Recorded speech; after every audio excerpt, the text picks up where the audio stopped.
What up, y'all? Back again. Today I wanted to talk to you about why the narcissist will revalue you and why will they want to come back in. So let's jump in. So when the narcissist was with you before, they would build you up and make you feel better than you ever felt in your life, you know, and you probably let ego get involved in that too, because that's usually what they do, is they pull you into ego, and that's how they get you emotional, and then they can control you from there. But you know, since then, and then they devalued you, bring you down a death valley, I call it, and then they discard you, right? Jump monkey branch to somebody else. You know, they smear you up a little bit, and they you know, they're laughing inside, you know, because they're sadistic, most of them. And then, you know, they're with their new supply, and you know, you went to Googling, you know, and starting to figure out why these you keep getting this type of individual coming to you. You know, it looks real similar, you know, because you know, your common sense starts to tell you that they look like somebody else you dated, like really, and they're weird, but you keep getting attracted to these individuals. So you start Googling, you find out about narcissism, and then you learn about narcissism. Then you get to breaking that trauma bond, or at least understanding it, and you know, getting through the rumination. You know, you heal up, you notice that the narcissist probably jumped to a couple of supplies since you, or they just look single all the time, which we know that is. That means they're not single, they're just trying to look that way so they can look like they could, you know, jump to a new supply any day. You know, they always got to look single. They have their pictures are always them single, and you know, they're never with anybody, but you know, they're always with somebody. And so you start to understand their thinking, but also because of that, you know, you've kind of healed up. This has caused a healing in you and growth in you, you know, and you start to realize that, hey, you know, life is better without these individuals, and at least I could build boundaries now to avoid these types from coming up in my life again. You know, at least if they do, I know how to, you know, to neglect them and leave them be, let them to their own demise. But what happens is you start looking vibrant again, and the narcissist, you know, they're always stalking, because they stalk their past supply, their current supply, and their future supply, because that's how they gauge their validation. You know, if you're all trashed up because they did that to you from dating them in the past, and you're still in the gutter, you know, then that gives them validation. They would just want to stalk you, and then they'll get a big smile and walk away. You may not even know that they were stalking you. You know, they devalued you to a point to where you believed it, and you never recovered.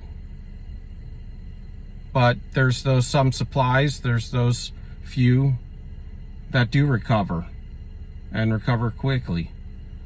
And with the knowledge that we have with the information age, and being able to Google things and find out what we were dealing with, it sent us in a whole new, you know, direction. It empowered us. And so we healed, and we're working on our healing, and we're healed, you know. And so you start to look vibrant, even probably better than before,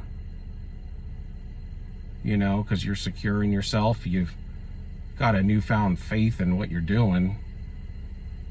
And so then you get revalued. Now you went from worthless to full of worthy, super worthy, right? So they come around, and there's two things going on. They kind of look at, well, they have this ownership idea of you. You're property, right? You're their property. That's what they think. And that, you know, they can come back anytime they want, and they can be the center of your universe again. Okay? And then you will start thinking about them all the time and giving them all these props and making them feel like the king of the world, the queen of the world, right? So they know they could do this. And then they also know that they can't leave you out there looking better than them, because that would devalue them. That doesn't work with their construct. So their construct is either you look good, but they got to come to you and destroy you, or you look bad and they destroyed you, and that validates them as being powerful. Okay? So because you look great, they gotta fight their way back in, because they don't take well to losing, and this to them is a loss. This is an injury if they can't get you back. But see, you healed, man. You're healing, and you're understanding what toxicity is, and you're working out better boundaries, and you know, you understand their thinking and what they've been doing and how evil they can be and sadistic. And there's just no fruit there. And so they will want to come back in and become the center of your, you know, you're the center of their fuel matrix, you know, if you're that high value empath. I've talked about this before. When you're at the center of their fuel matrix, at the center of their world, when they had you before, okay, you're at the center with them, you and them. And then, you know, they always talk about the web. You're at the center of the web, okay? When you're at the center of the fuel matrix, because you have the ability to, because of the way you grew up, that you can handle this kind of pressure, this taxing behavior. It's not good for you, and you don't want it. And all it does is destroy you as much as it would destroy anybody else. But the thing is when you grew up in this type of a family unit, but you didn't become a narcissist, that you're able to handle it. You can handle it. And this is the other thing, is you were groomed to know how to take care of these individuals, and that's why they keep coming to you, or they have. Okay, and that's what we're healing from. But you know how to please them, take care of them, validate them, and ensure that they're going to be safe, you know, and loved. And so that makes you a high value empath to a narcissist, because all the other individuals that they've been with a lot of times didn't do those types of things, or didn't have the ability to take that kind of pain and sorrow. They didn't have the ability to work energetically to make sure all of their needs were fulfilled. While you're at the center of the matrix with them, you've provided so much fuel because of the way you were built, that now they go out and they expand their territory, and they get secondary, tertiary, you get fourth and fifth and sixth, you know, types of supply. They build an army of war monkeys, flying monkeys, the Wicked Witch, right? So in the Wizard of Oz, so you got the flying monkeys. So these are all her worker bees, or, you know, if you're a female, his worker bee, whatever. And then they have their family unit. So they built this whole web, and they built it off of your fuel. That's why when you are at the center of the matrix, because you provide so much fuel, you're their generator, man. That's why when they talk about that primary grade A supply, that, you know, we hate to hear, but let's get down to it. So when you're that type, that's not just anybody. That's somebody who was groomed and grew up in the same family they did. They just didn't become a narcissist. They became the black sheep and the scapegoat, and they handled this and took care of the brunt of the pain of the family on a daily basis. Okay, and so you have the ability to hang in there with the narcissist. And most individuals would never give them that type of validation, that type of energy, that type of fuel, or be able to handle that or revive like that. But you're special in a special way. But this is wrong for you, okay?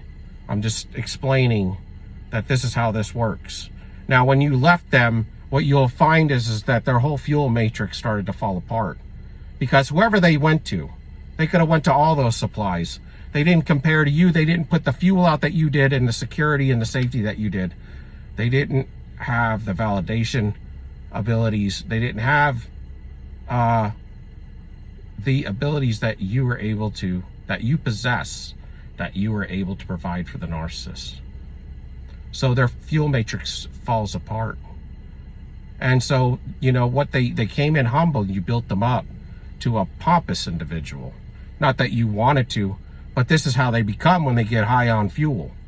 They come in weak, you built them up, they built this big web of individuals that supplied more for them, and have these war monkeys out there, so that they could be more and more powerful. And then it all collapses when you left, or when they discarded you. So they've been jumping from one supply to the next, just trying to get a meal. But now they see that, you know, you've recovered, and now they want you back. That generator is full on, and they want to come back in and make you the center of that fuel matrix, and they want to take that generator, man. And what is a generator? You always see a generator on a construction site with a bunch of plugs hanging out of it, right? And it's got a muffler on it and fuel, and it's just blowing away, and everybody's working off of it. They got a bunch of power tools hooked up to it, building a house. Everything's hooked up to it, air compressors, everything. Well, that's you. And anybody else that they would see would be like a battery compared to a generator. It just doesn't compare. But see, now you've taken this in a new direction. You've kind of brought it inwards. Now you're taking that fuel and you're facing it in. I mean, meaning you're focusing on yourself. You're taking that gasoline and you're pumping yourself up with it, because you've realized that nobody else is looking out for you. You know, you've realized how these individuals think, and a lot of individuals in your life think and have thought and have been sucking off you for a long time. And so you start to focus in on yourself, because that's what makes sense. You need to heal. You need to understand yourself in a new way, and you're starting to go in a whole new trajectory. But see, they'll try to get back in because they want to make you the center of the fuel matrix, so that they can be special again, so that they can build that army back up and then discard, devalue, and discard you again. And they think they can do that. They think it's going to be easy. The problem is when they get slapped in the face with reality that we've left that fantasy, okay? We've left the fantasy and we're in reality. We snapped back, y'all. And it's time to, you know, stand up, and that's what we're doing, man. We're going with where the fruit is, man, and the fruit is where life is. And where life is where success resides. And so this is what the narcissist, a little bit of what the narcissist is thinking. When they revalue you, they don't love you, but they sure do love your qualities, boy. They sure do love your fuel. They sure do love how sweet it is, because you leveled them off for a time. You made them look like a superstar. And now you ain't there. And they think they can come back because you're looking good now, boy, you shining. But what they don't know is this time, because you've grown spiritually and mentally, the narcissist is stuck, but you've grown. They're going to get this door slam from you. And they may not believe it right away, because there'll be many Hoovers after that, because they don't believe it. And you've probably taken them back a bunch of times already. But now that you're educated and you got wisdom and you're putting it into motion, emotions is energy in motion, and it ain't going to be going heading towards them. You keep them flat. You gray rock them. You give them nothing. You give them indifference. You smile in their face. You let them know that that is their opinion, whatever comes out of their mouth, and they have a right to their opinion. You smile and you walk away, y'all. Because you got to keep your eyes on the prize and make good decisions today so that you can have a wonderful, great life tomorrow with vision and bountiful blessings.